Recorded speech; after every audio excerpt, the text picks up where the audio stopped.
샬롬 할렐루야. 욥기 11장 1절에서 11절입니다. 나마 사람 소발이 대답하여 이르되 말이 많으니 어찌 대답이 없으랴. 말이 많은 사람이 어찌 의롭다 함을 얻겠느냐. 네 자랑하는 말이 어떻게 사람으로 잠잠하게 하겠으며 네가 비웃으면 어찌 너를 부끄럽게 할 사람이 없겠느냐. 네 말에 의하면 내 돈은 정결하고 나는 주께서 보시기에 깨끗하다 하는구나. 하나님은 말씀을 내시며 너를 향하여 입을 여시고 지혜의 오묘함으로 네게 보이시기를 원하노니 이는 그의 지식이 광대하심이라. 하나님께서 너로 하여금 너의 죄를 잊게 하여 주셨음을 알라. 네가 하나님의 오묘함을 어찌 능히 측량하며 전능자를 어찌 능히 완전히 알겠느냐. 하늘보다 높으시니 네가 무엇을 하겠으며 수월보다 깊으시니 네가 어찌 알겠느냐. 그의 크심은 땅보다 길고 바다보다 넓으니라. 하나님이 두루 다니시며 사람을 잡아 가두시고 재판을 여시면 누가 능히 막을 쏘냐. 하나님은 허망한 사람을 아시나니 악한 일은 상관하지 아니하시는 듯 하나 다 보시느니라. 아멘. 욥기 강의 25번째입니다. 말의 중요성, 또 허망한 사람입니다. 욥의 세 번째 친구 소발의 말을 살펴보면서 말의 중요성과 허망한 사람에 대해서 살펴보겠습니다. 욥기 11장 1절에서 2절에 나마 사람 소발이 대답하여 가로되 말이 많으니 어찌 대답이 없으랴. 입이 부푼 사람이 어찌 의롭다 함을 얻겠느냐. 욥의 세 번째 친구 소발은 욥의 말이 많은 것을 지적하며 의롭지 못하다고 책망합니다. 여기서 입이 부푼 사람이란 수다쟁이처럼 말이 많으며 거짓되고 허황된 말을 하는 사람을 뜻하지요. 사람이 감정이 생기면 혈기가 나오고 말이 많아지는데 이런 상태에서는 자연히 말이 부풀려지고 참된 말이 나올 수가 없습니다.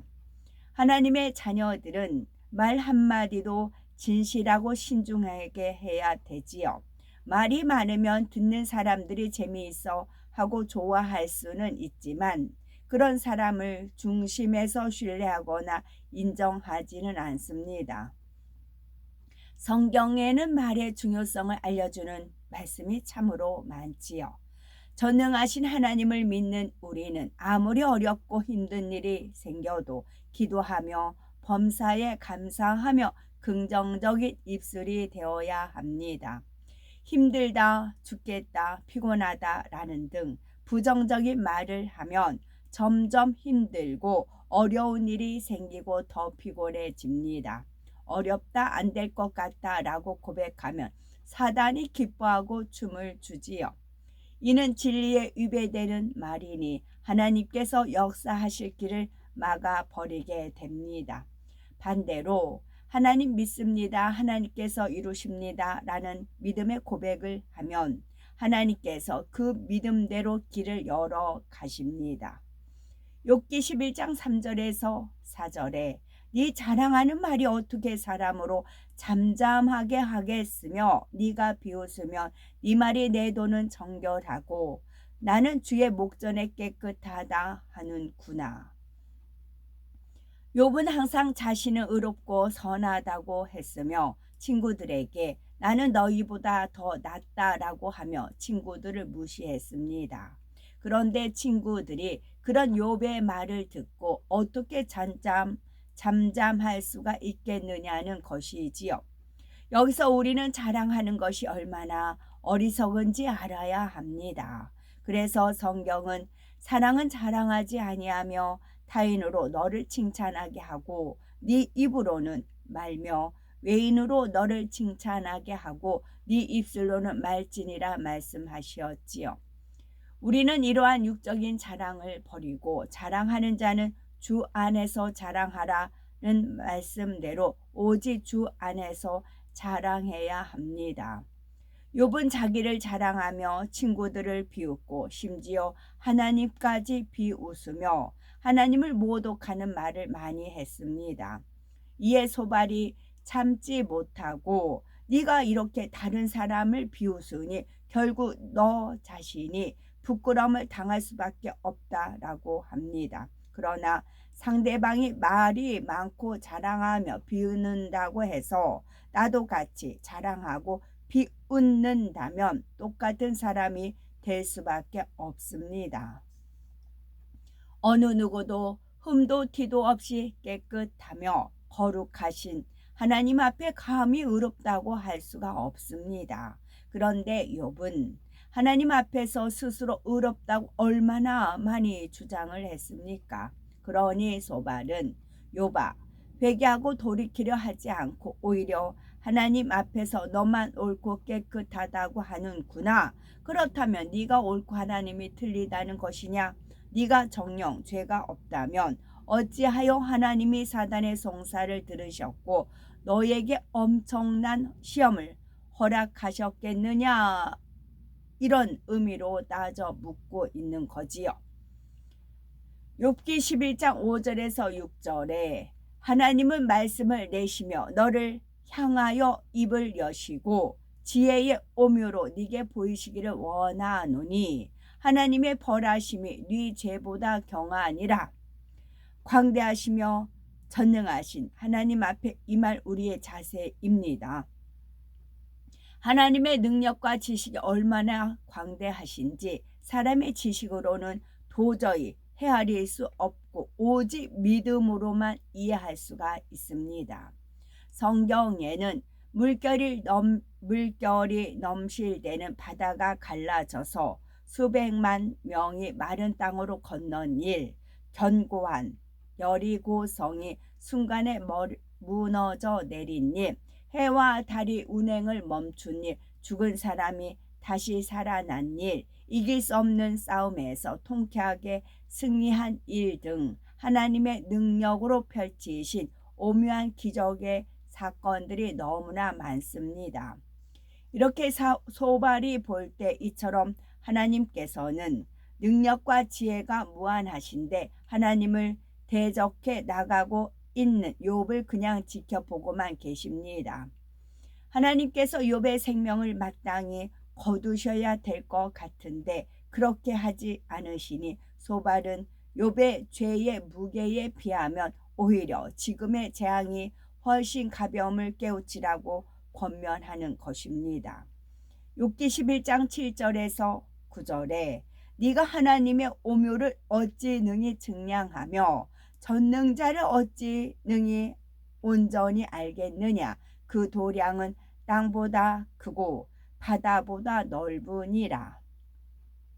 욥은 교만하여 하나님 앞에 아는 척하며 자신이 옳다 주장하고 있습니다. 그러나 실상은 하나님의 오묘하심과 전지전능하심을 알지 못하므로 하나님을 원망하고 부모를 저주했던 것입니다. 그래서 소발은 욥에게 네가 하나님의 오묘를 어찌 능히 증량하며 전능자를 어찌 능히 온전히 알겠느냐라고 묻는 것이지요.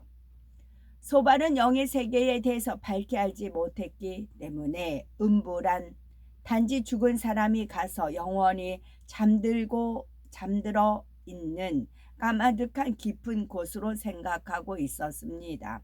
그래서 하늘의 높이를 알지 못하고 음부의 깊이를 알지 못함과 같이 하나님은 높고 기쁘신 분이라고 설명하는 것이지요. 그리고 하나님의 도량, 즉 너그러운 마음과 기쁘신 생각이 땅보다 크고 바다보다도 넓다고 말하고 있습니다. 하나님은 사람으로서는 헤아릴 수 없을 만큼 깊은 마음을 지니셨지요. 하나님께서는 우주 만물을 창조하시고 모든 것이 정확하게 운행하도록 하셨습니다. 광활한 우주는 하나님께서 관장하시는 영의 세계에 비하면 작은 점에 불과하고 또한 이 우주 공간에서 지구는 희미한 빛을 내는 작은 점에 불과하지요. 그러니 소발은 이처럼 광대 우주 공간을 포함하고 계신 하나님의 마음과 생각을 헤아릴 수 없이 넓고 기쁘실 텐데 욥 너는 왜 알지도 못하면서 아는 척하느냐라고 말하는 것입니다. 우리가 예수 그리스도를 영접하면 성령이 마음 안에 오셔서 하나님의 사랑을 느끼게 하시며 하나님의 깊은 마음도 깨닫게 해 주십니다. 믿음이 성장한 만큼 하나님의 마음을 닮은 만큼 성령의 역사 가운데 하나님을 깊이 알 수가 있지요. 또한 하나님의 말씀이 내 마음에 영적으로 무장되어 살아 역사하는 만큼 하나님을 더욱 밝게 알 수가 있고 하나님과 교통을 이루며 응답받아 나갈 수가 있습니다. 그러므로 우리가 하나님의 전지전능하심과 오묘하심을 안다면 시험 환난이 왔을 때 원망하거나 자기 폭에 자포자기하는 것이 아니라 부르짖어 기도하심으로 하나님의 능력을 체험하고 응답받아 영광 돌려야 하는 것입니다. 욥기 11장 10에서 11절에 하나님이 두루 다니시며 하나님은 허망한 사람을 아시나니 악한 일은 상관치 않으시는 듯 하나 보시느니라. 이는 하나님의 권세에 대한 설명입니다. 개정이란 재판을 시작하려고 법정을 연다는 뜻인데 여기서는 하나님의 주권을 표시하고 있습니다. 즉 하나님이 재판을 시작하신다면 누가 능히 막을 수 있겠느냐는 것이지요. 그러나 하나님은 이유 없이 사람을 잡아 가두시는 분도 아니고 마음대로 재판하시는 분도 아니며 오직 영계의 법칙에 따라 다스리시는 분이십니다. 반드시 의인은 의인대로 악인은 악인대로 공의에 맞게 치리하시지요. 특히 하나님의 자녀가 죄를 짓거나 불의를 행하면 시험과 연단을 허락하여 징계를 하시는데 이는 돌이켜 온전히 구원의 길로 인도하시기 위함입니다. 이는 우리를 향한 하나님의 사랑이며 하나님의 자녀들이 누리는 특권이지요. 천국 생명책에 이름이 기록되고 아버지와 자녀의 관계가 성립되어 있기 때문에 하나님께서는 우리가 죄를 지으면 모른 채 하지 않으시고 깊이 상관하십니다. 잠언 15장 3절의 말씀이 있지요. 하나님께서는 허망한 자뿐만 아니라 모든 사람의 중심을 보시며 불꽃 같은 눈동자로 살피시고 머리털까지도 다 세고 계십니다. 또한 무소부재하시기 때문에 사람의 모든 행위는 물론이요 마음과 생각까지도 하나님 앞에 숨길 수가 없습니다.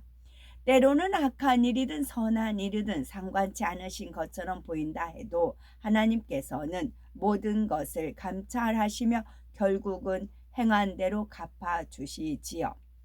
허망이라는 뜻은 거짓이 많고 망령된 것을 말합니다. 따라서 허망한 사람이란 거짓이 많고 망령된 사람을 말하며 우상을 섬기는 사람, 허황되고 실없는 사람, 약속을 잘 어기는 사람 등을 가리키지요. 만일 주변 사람들이 나를 믿업지 않는 사람으로 여긴다면 그만큼 신용을 잃고 살아온 사람이기에 허망한 사람입니다. 마음을 지키지 못하여 자꾸 변개하며 약속을 어기는 사람, 상황에 따라 이랬다 저랬다 하는 간사한 사람 역시 허망한 사람입니다. 감사의 조건이 있을 때만 감사하고 감사의 조건이 없으면 허망한 사람 또한 마찬가지이지요. 욥이 그동안 한 말을 살펴보면 꿈도 소망도 없으며 그저 불평불만과 원망, 탄식의 말, 빨리 죽기를 원하는 말뿐이었습니다. 그래서 소발은 욥을 허망한 자라 말하는 것이지요. 세상에서 허망한 사람은 꿈이 없는 사람입니다. 모든 것이 무너진 상태에서 될 대로 되라는 식으로 살아가는 사람이지요. 이러한 사람의 입에서는 허탄하고 실없는 말, 거짓되고 허황된 말이 나옵니다. 그렇다면 신앙 안에서 허망한 자, 즉 하나님을 믿는다고 하면서 허망한 사람은 어떤 사람일까요? 첫째는, 둘째는, 셋째는, 첫째는 영생이 무엇인지 참 생명이 무엇인지 알면서도 그 길로 가지 않는 사람을 말합니다. 참된 것을 알면서도 세상을 버리지 못하여 헛되고 헛된 것을 취해 나가는 사람이지요.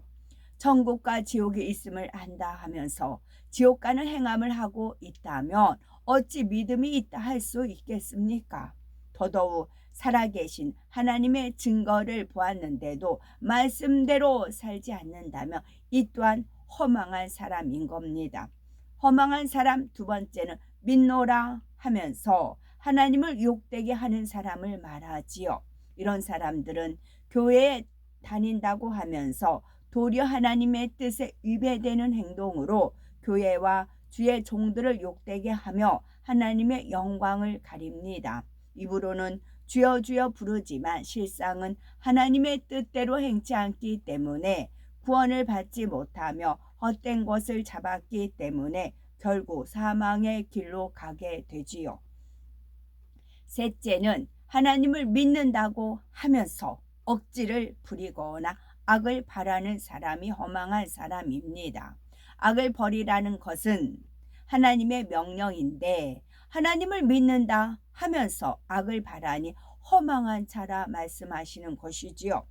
마태복음 5장 48절에 하늘에 계신 너희 아버지의 온전하심과 같이 너희도 온전하라 말씀하셨으며 베드로전서 1장 15절에 오직 너희를 부르신 거룩한 자처럼 너희도 모든 행실에 거룩한 자가 되라 말씀하셨습니다. 그러므로 우리는 거룩하고 온전하신 하나님의 자녀답게 악은 모양이라도 버림으로 결코 허망한 사람이 아닌 아름답고 성결한 삶을 살아야 하겠습니다.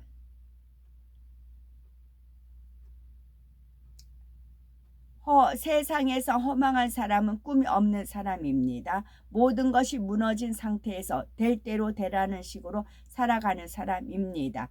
또 허망한 사람 입에서는 허탄하고 실없는 말, 거짓되고 허황된 말이 나오는 것입니다. 허망한 사람이라는 것은 거짓이 많고 망령된 것을 허망이라고 합니다. 거짓이 많고 망령된 사람. 이 사람들은 첫째는 영생이 무엇인지 참 생명이 무엇인지 알면서 그 길로 가지 않는 사람. 또 두 번째는 믿노라 하면서 하나님을 욕되게 하는 사람. 세 번째는 하나님을 믿는다 하면서 억지를 부리거나 악을 바라는 사람은 거짓되고 망령된 사람입니다. 샬롬.